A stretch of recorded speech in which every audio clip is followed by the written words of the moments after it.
Opinion. Reddit co-founder's reason for buying NFTs makes no sense. An article written by Caspiancy. In an unwaveringly cringeworthy interview with Forbes, Reddit co-founder Alex Ohanian made the claim that due to the traumatic suffering his family endured during the Armenian Genocide, he's decided to invest millions of dollars into NFTs. He said, vaguely, quote, "Even if all this experiment produces is a mechanism that enough people believe in to be able to take some notion of ownership or value, that feels like a win," end quote. But let's be real. Alex, you're buying NFTs because you like them and you want to make money, not to create any genocide-related safety mechanisms.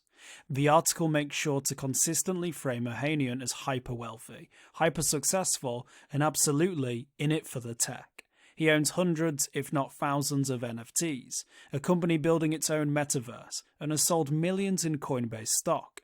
However, when we get down to brass tacks, Ohanian's expensive gestures have little to nothing to do with the traumatic history of Armenian diaspora. Custody, seizures, and bullshit.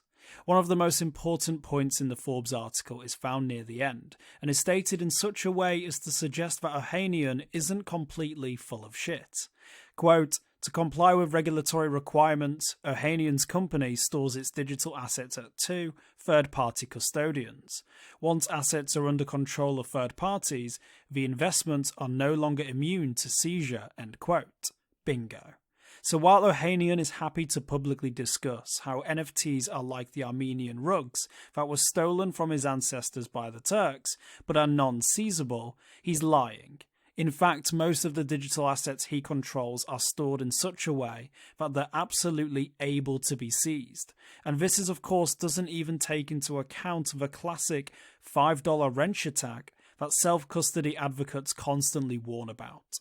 A violent attack where a mark is threatened with torture or death unless they give up their private keys. Let's not use genocides as a buying opportunity, thanks. I come from a line of Ashkenazi Jews who were forced to flee Russia because of persecution, and can say matter-of-factly that the absurd collectibles I buy and the gold and silver I own and cherish have nothing to do with my familial history. I buy them because I like pretty, shiny things.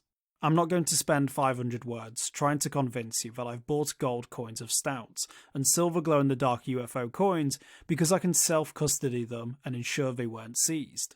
Why not? Because I'd be lying to you. When Alex Ohanian suggests that he's spending hundreds of millions of dollars on NFTs and the metaverse because of the Armenian Genocide, don't take it with a grain of salt, take it with a mountain of salt. The combined net worth of Ohanian and his wife, tennis phenom Serena Williams, is roughly $300 million. They're doing this and publicising it to make that cash pie bigger, not to protect the generational wealth of families fleeing death and destruction. For more informed news, follow us on Twitter, Instagram and Google News, or subscribe to our YouTube channel.